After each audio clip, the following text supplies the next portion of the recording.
Hello, good afternoon. Welcome to Daily Current Affair MCQ. Today is 4th November 2024. Start करते हैं अपने पहले question से. So our first question is कि कह रहा है कि compiles the daily wages rate data for the rural agriculture and non agriculture occupation collected every month. देखो, ये जो रूरल एग्रीकल्चर होता है और नॉन एग्रीकल्चर ऑक्यूपेशन है, उनका जो डेली वेजेस, जो उनको मजदूरी मिलती है डेली वेजेस का, उसका डेटा जो कलेक्ट होता है ना वो सर्वे में, वो कौन कलेक्ट करते हैं ये पूछा जा रहा है. So our first option is National Sample Survey Office, NSSO. B option Central Statical Office, CSO. C आपका labour bureau. D department of agriculture and farmer welfare. Okay, so which of the option is correct? Kindly answer it. So the correct option is C. Okay, labor bureau is the right answer. So move to the next question. So our second question is, consider the following statement regarding the gold reserve in India. Gold reserve India में जो होता है उसके regarding कौन सा statement correct है वो आपको बताना है. So our first statement is the share of the gold in total foreign exchange reserve decreased in the first half of the financial year 2024-2025. यानी कह रहा है कि आपका जो फॉरेन एक्सचेंज रिजर्व है वो डिक्रीज हुआ है आपका first half of the financial year 2024 से 25 वाला का. ठीक है, तो फर्स्ट हाफ आप लगा लीजिए कि आपका पहला हाफ जो होता है उसको डिक्रीज हुआ. Okay, now the second statement is majority of India's gold reserve are in the safe custody of Bank of England. Majority of India का जो गोल्ड रिजर्व है, जो बहुत मेजॉरिटी में कर लिया जाए तो अप्रॉक्स ऑलमोस्ट वो कह सकते हैं safe custody bank of England में है. ये आपका सेकंड स्टेटमेंट कह रहा है. तो which of the following statement is correct वो बताना है और उसके रिगार्डिंग कौन सा ऑप्शन सही है वो आपको बताना है. तो बताओ. So our correct option is D.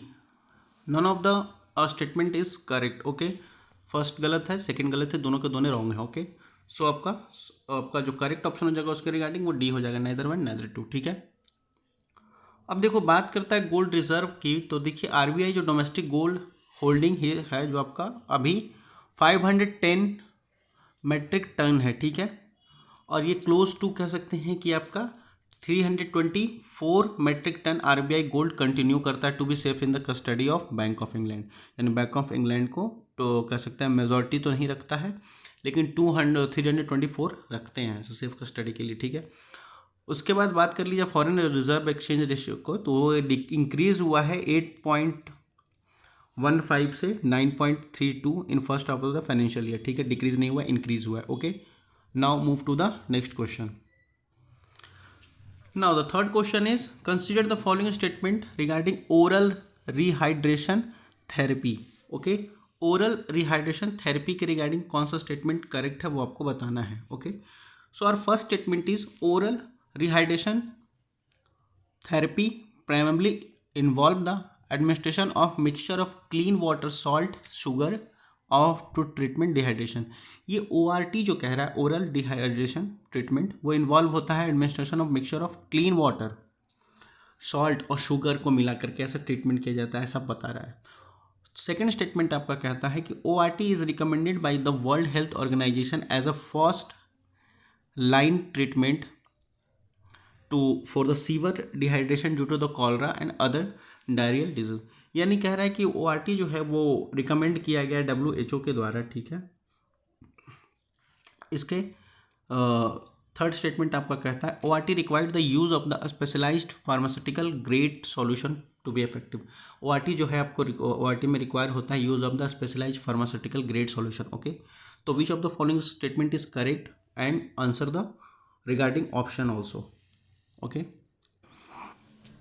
So the correct option is B. Okay, correct option आपका बी हो जाएगा, ओनली टू. और which of the statement is correct, तो 1 and 2 statement is correct, third one is the wrong. Okay, now move to the next question. Now the last question, this is the consider the following statement regarding the farm fires. ठीक है, farm Fyers के regarding कौन सा statement correct है वो आपको बताना है. Farm fires have consistently increasing in last 5 years during the paddy harvest season.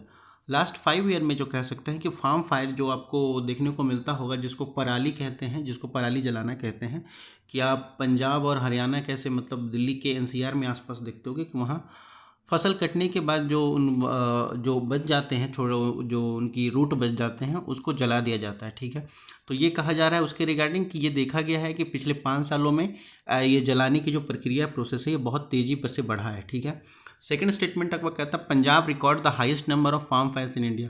Punjab सबसे ज़्यादा फार्म फायर्स करने में आगे है। ओके, तो which of the following statement is correct, वो आपको बताना है। So the correct option is B. Okay, our second option is correct, first one is wrong. Okay, first one is wrong।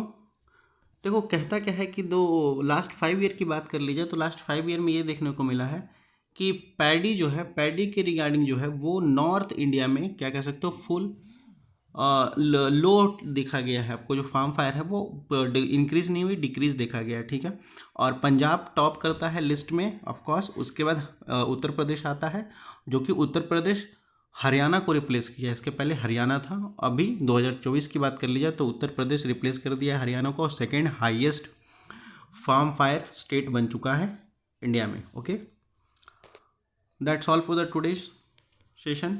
अगर कोई कमेंट या कोई क्वेश्चन हो तो please ask in comment section. बाकी पढ़ते लिखते रहिए, धन्यवाद। और इसका PDF चाहिए तो आपको टेलीग्राम पे मिल जाएगा। Thank you.